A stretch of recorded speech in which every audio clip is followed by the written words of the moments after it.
Hey, everybody. Welcome back to the show. I'm your host, Daniela Park. Today, we have a wonderful friend of mine that I met on Instagram that I really enjoy watching along his journey. He hasn't been dealt the greatest cards, but he has really made the best of his life. He's living in Brooklyn. He's been sober since 11/9/13. He did alcohol, cocaine, inhalants, basically whatever was offered, and he is raised in southern Vermont. He became a daily drinker by 17 years old. He was a couch surfer and homeless for 11 years. Been to jail, got sober at 31. He now has a sponsor and he sponsors others. 3 different people right now. Wow. I want to introduce you to Cole. Welcome, my friend. Hey, Daniela. Thank you. Thanks for asking. Absolutely. Now you are an interesting guy. I see you, you're a musician, you're a skateboarder, hmm you work every day, you're all over New York, Yeah. you're having a great time sober. Yeah.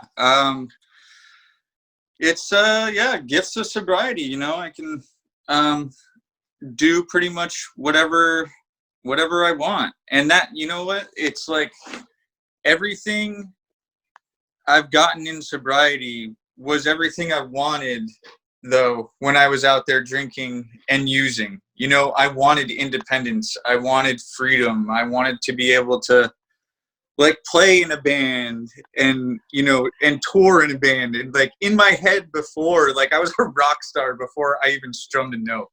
Yeah. Except I had the partying down, but none of the actual songwriting or no Yeah. structure to put anything together. So you were, daily drinker by 17. That's pretty intense. Yeah, when I was 16, my parents divorced, and so I got to live with my dad. He raised me. He raised me since I was 2 months old. I never met my biological father, so he's all I know to be a dad. But alcohol at 17 was I got a relief from alcohol. I lived with him. He was addicted to heroin and crack. And so our house, was kind of, crackheads and junkies, coming in and out. Wow. And at 17, alcohol was serving a purpose for me. Yeah. I could kind of just brush it off because I was finding, fucking just staying drunk as much as I could. I wasn't able to buy alcohol, but Right. I was pretty good at getting it. I bet. So homelessness, that's tough. 11 years. Obviously you were out there and you just were hopeless. Yeah, it started when I was 20, yeah. A little bit of my story. I'll share this with, hopefully someone will be able to relate with this, and then just know that there's a solution to this too. But when I was 20, I gave my dad $20, not knowing, I didn't think that $20 could really fuck somebody up. I hadn't tried hard drugs yet or anything like that. Uh-huh. And the next day I found out that my dad overdosed and died. Oh, Yeah. And so I think it was 2 weeks after his funeral, I wasn't getting enough from alcohol, for grieving purposes. right. I decided that doing cocaine seemed like the appropriate thing to do now. And within 3 months, I was kicked out of my apartment. Yeah. I found this thing you know, that told me everything was going to be okay. Everything was going to be fine. Everything I thought was right. You know, I felt good when I was high, and alcohol and cocaine, you know, it's just like, I can't do one without the other. It's, they, you know, they just go hand in hand. And it didn't take long, like 3 months into, on the third month of like not paying rent and like totally just draining my bank account and dedicating every day to like trying to find blow, I had a suicide attempt, actually. And it was full on, just like I was committed to it. I had gotten, like, on Friday, I knew that I should like give my entire paycheck to the landlords, you know, and I had the didn't. Thought. Right. You know, but then like, and I didn't, and I ended up getting like 6 or 7 grams and buying as much alcohol as I could. Ooh. And on Sunday, after I ran out of my last line, you know, did my last line, I'm up there. It's like, I know the landlord's like waiting. You know, suicide just seemed right. And I remember I lived on the top floor, and I took 3 skateboards and stacked them on top of the rafters, and then put like an electrical wire hanging down from it, you know? Wow. And I kicked the chair out. I was 100% committed to doing this, right? And hung there for a second, and then it just kind of like unraveled. And so I was like, oh fuck, you know, I start, you know, putting it back up to do it again, feeling like a failure. And this, I remember getting ready to like kick the chair out again and thinking to myself, fuck, like if I die, I'm not going to be able to be high anymore. Like, I'm not going to be able to get high. Wow. And for some reason, like, that kept me going. You know, sometimes I feel like cocaine taught me like what hope was a little bit, you know? Yeah. That's interesting. Yeah, but you're one of those guys. So, what's that? Oh no, so from there, I was basically, you know, my landlords were over it. I was just, you know, kind of hopped around a little bit. I went out to Oregon, and, you know, I had buddies from Vermont out there, and, you know, it was cool to like get out and, you know, be in your early 20s. Yeah, exactly. I was thinking that you know, and like, yeah, I was skateboarding, and I had a job that let me skateboard, and, you know, but it was at the end of the night, like, it was all just like, I don't know. I still want to like, I either want to black out or I want to white out, you know? It was always just, there was just not enough, or the days weren't long enough, or like, I always was looking for more. And like, just from being sober for 6 years, I've come to find that like my addiction is like, tells me that like, when I'm feeling good, I immediately want to feel better than that. You know, like, I just want to feel better than I was 2 seconds ago. God, yes. You know, and it's kind of like a gift and a curse though, you know. It's like, with sobriety and like not being obsessed to use alcohol or drugs anymore, now I can use that, like, you know, when I'm feeling good, I want to feel better kind of thing, in a more useful direction. Yeah. So, I mean, like, do you get depressed? I mean, do you have, I mean, you're a real strong spiritual person, you know. it seems like higher power, you help others. I mean, you seem like you do a lot of work to You know maintain. what, I do. It's like, you know, my first sponsor, you know, laid it out. He's like, he heard my story, we exchanged stories, and he's like, well, it just sounds like you didn't really half-ass your using, you know, like your drinking or anything like that, you know. It Yeah. sounds like you really went for it. And I was like, yeah, I did, you know. And he's like, well, that's what you have to do in recovery, you know. Like, if you're gonna half-ass it, you know, don't be surprised with what you get, Yeah. you know.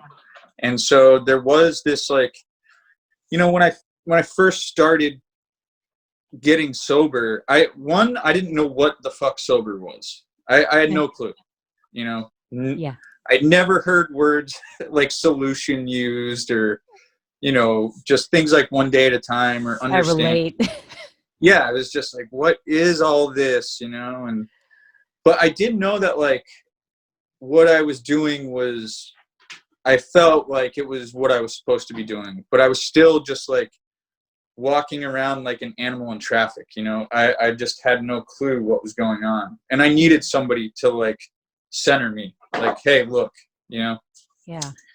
And yeah, once I kind of like let go of trying to like find loopholes to drink, or like, you know, find reason to, I had already used every excuse ever, like 10,000 times, you know. And I could have, you know, used the victim card, you know, like me giving my dad $20, or I was molested, or, you know, like homeless or whatever, you know. But it ran out. It just wasn't. Sounds like you I manned up, man. Well, You know? it was, you know what, the day that I wanted to try something different was, I went, met up with a buddy, and I told myself that day that I wasn't going to drink for 21 days. Oh, wow. Yeah. Um, I had just woke up from a blackout. I was getting sick of waking up from blackouts. Yeah. And I was like, 21 days, 21 days, 21 days. You know, I met up with him. He handed me a beer. I immediately drank it. And I was like, okay, well, tomorrow, you know? And so now I'm starting to like just chug beers, and I wasn't getting anything from it, like nothing. And so I just kept drinking like as much as I could, and I wasn't getting any sort of relief from it. I wasn't getting a buzz. I wasn't like, and I started freaking out, you know. I was just like, this isn't supposed to be happening like this. I'm supposed to be forgetting about things and feeling like, you know, drunk, and I'm not. It's not working. No, it like literally stopped, and I just freaked out, you know. And so for some reason I had a single sober person's number in my phone. Why? I don't know. Wow. But yeah, so I got a hold of him and was like, hey, yeah, can you take me to one of them things you go to? He's like, yeah, man, no problem. And like, I just remember the biggest fear I had of that day was, if I walked into one of those rooms, that it was going to work. You know, I was like, what if I go into this room where these like sober people are, and it works, you know? And this is someone who's been sleeping on couches for 11 years, or homeless, or, you know, like huffing whatever at 7 a.m. because they're blow right now, or, you know, just like court dates, and, you know, just hating the mirror, you know, just, but Wow, like the insanity of, you know, fearing that is just fucking crazy. So you made the call, you went to the meeting, and then what happened? You know what? It was a complete shock. You know, I walked in there, and I remember it just seeming so bright, and I'd never been in a room where I thought there were so many normal people. And so I was just taken back. I was like, what the fuck is going on in here? And right when I get in there, I immediately start judging everybody before anybody said anything. Like I had their story figured out. And, you know, somebody's sharing like, oh yeah, you know, I'm so-and-so and I have 5 years sober. I start like in my head, I'm like, that person's lying. They don't have 5 years sober, or they're just a straight up liar, you know, like they're not a real addict. They're not an alcoholic. But then when I heard somebody say like, oh yeah, you know, I have 47 days sober, like I was attracted to that. I was like, how did you do 47 days? Wow. You know, like to rewind a little bit, when I went to jail, you know, I did coke for a little bit in jail. I was trading phone calls for blow at Rikers Island. Oh my God. Yeah. And, but then when I got transferred back to Vermont, you know, I thought I had my drinking under control because I wasn't drinking in jail. You know, it's just the insanity. But yeah. I could have gotten drunk in jail. Really? Yeah, the guys were drinking this drink that they called Sanity, which was Kool-Aid and hand sanitizer. Oh, and I was like, you know what? I'm gonna say no to that. I'm gonna, you know. So in my head, I'm like telling myself, yeah, you have drinking under control. You're just... Oh my God. You know, like okay. Yeah. And the second I got out, once I got released, my mom came to pick me up, and you know, I got in her car, and I immediately still didn't feel free because I wanted like a 30-pack, a bag of blow, and a carton of smokes. Like, I immediately wanted that, like right as I stepped out. You know, and it's just like it's I don't know. Yeah. But so when did the acceptance come in? I mean, you okay, so you walked in the doors, and did you go back out again, or did you stay? Well, you know what? I stayed. I found actually my first sponsor walked up to me, you know, after he had seen me. I kept going every day. And my first sponsor had seen me a couple times, knew that like I was shy, so shy, you know. Yeah. Sat by the exit, didn't talk to anybody. Immediately after it was over, run out the door. Yep. But he walked up to me and he's like, hey, I'm going to give you my number. Why don't we talk sometime? You know, and so we did. We exchanged stories. We had coffee, and I still just had no clue what was going on. And I just kind of like did, you know, everything he suggested because he sounded like our addictions were very similar. It's like, well, if this guy's telling the truth, you know, like I should probably do, you know, the things that work for him. I should probably try that. And I did.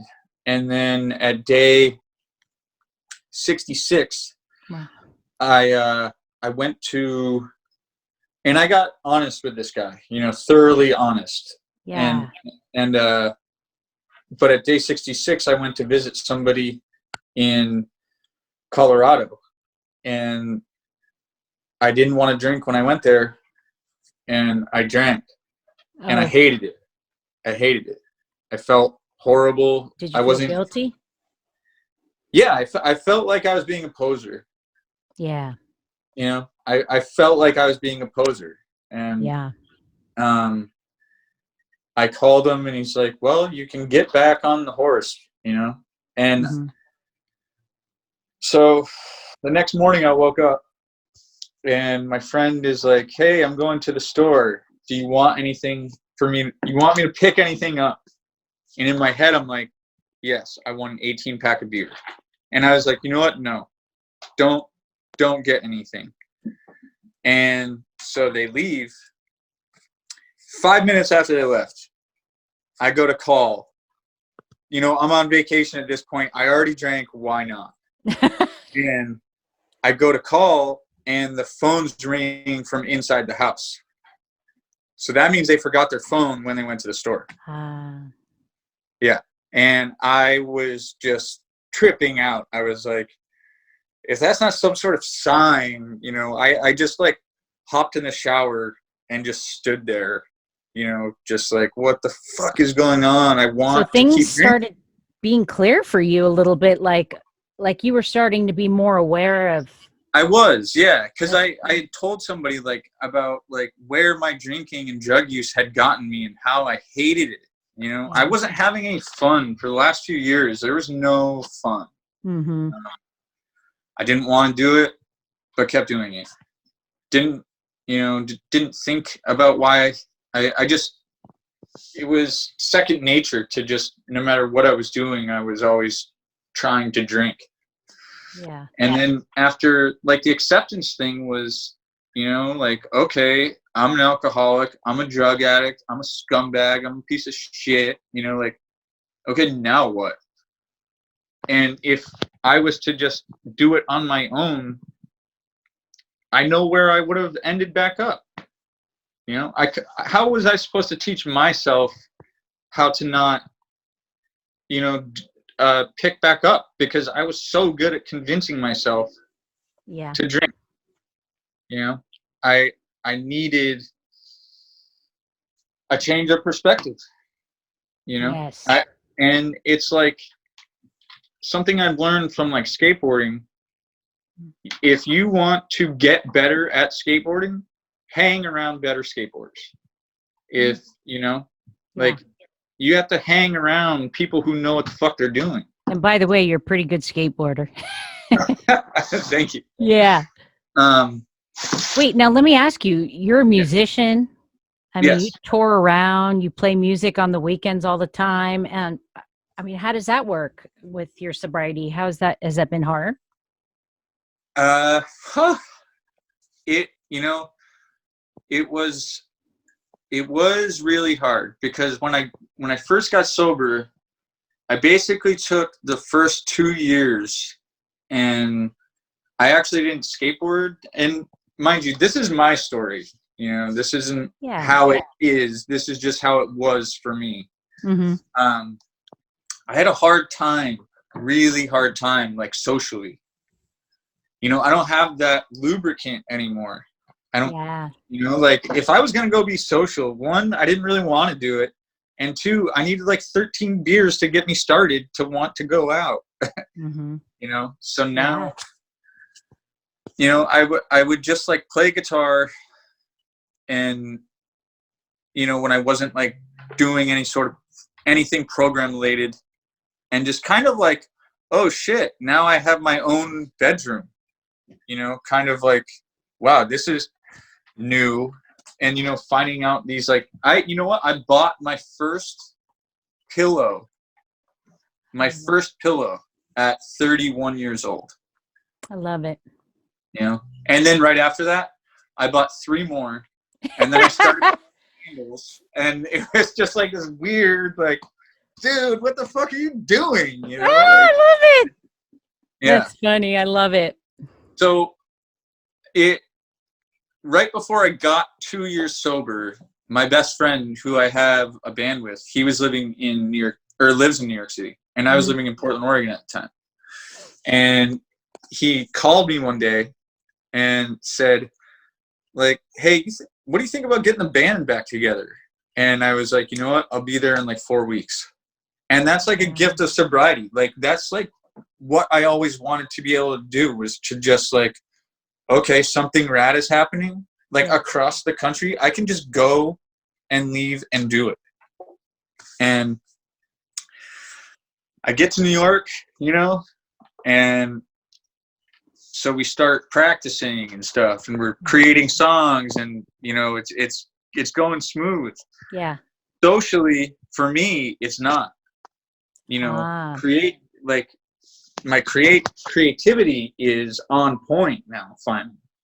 But socially, I'm just such a weirdo in general, and then You know, I just, it's been the toughest thing for me. But we had our first show coming up, you know, for me sober, and I'm like, the days are getting closer to it, and I'm like, I don't know. I do not know about this. And it was horrible. It was a horrible experience. Oh. You know, like immediately, like I strummed the first note, the pick drops. Sorry. No, yeah, the pick drops, and now my knees are like shaking, and my hands are just like, and it was all about like, oh, everybody's paying attention to me, and like, right. So made it to the first show. Yeah, good. About 9 more shows went the same exact way. Yeah, you know, and it was like, I remember we were playing a show. It was in like Worcester, Mass, and it was the last show of this like weekend out of town thing we were doing. And I remember like saying to my buddy, like, dude, if this show goes the same way as all the other shows, like, I don't know. Like, I don't know if I can do it. And it didn't. That night, it finally, you know, I'd been practicing to like meditate and just stop being so obsessed with myself, like on stage, you know, and I've been putting in practice, you know, about like trying to let go of that, about just this image that was in my head of like me, you know, just seeing myself fail and, you know, and all that. And finally that night, there's about 9 people at that show. And it clicked though. I felt like I was in my room playing guitar. I mean, it's just like listening to your story and then seeing or hearing about your attempts and the fact that you stuck with it and that you're meditating and you're doing stuff to, you know, enhance your life and to make it more functional and easier on you. Right. So you can enjoy what you do. I mean, that's a long way from where you came from. That's huge. Oh, I mean, yeah, it's weird thinking about, you know, like it's just like I'm not supposed to be, according to my addiction, I'm not supposed to be where I am. Yeah. You know, I'm supposed to be returning cans, in jail, or dead. And I always feel like when I was actively using, my life had more of a fate about it. And now that I'm not, you know, I get to have this free will to do what I want, as long as I stay connected to other people who struggle with the same thing I do. Yeah. You know, it's simple, but addiction's no fucking joke. You know, it's not. Like, I remember just like the first Friday I made it through, you know, like how big of an accomplishment that was, you know? Yeah. And then Saturday was like, oh fuck, am I gonna be able to do this? You know?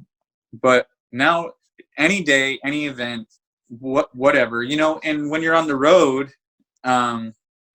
you know, with a band, you know, there's always alcohol, drugs, and all that stuff. And I just, like, I don't see the attraction in it anymore. I've played the tape. It always ends up with me being homeless and hating myself. And there, you know what? There's cool things on the road. Like, there's this thing in Detroit that if you're a traveling musician and sober, they'll come pick you up at the venue, bring you to a meeting or bring you just out to talk with other sober people, and then bring you back to the venue before you play. Wow, that is cool. Amazing. No, it's awesome. And it's just like, that really isn't any different than like something I'd wish for if I was using, and be like, okay, so there's this dude that'll come to the venue, show me where to get drugs, and then bring me back to the venue. You know, it's it's Yeah. like I'm getting what I need, Yeah. you know? And but yeah, I don't know. It's just always about just staying connected. Being of You know, service. reaching out, not turning anything down for, you know, any sober opportunity. And 7 years ago, I have 6 years sober. So 7 years ago, if you had told me where I would be, I'd be like, wow, that sounds fucking awesome. And how the fuck did I do that? You know, Mm-hmm. life's pretty awesome. But yeah. Well, what I can say is that I have interacted with you somewhat on Instagram for a couple of years now, and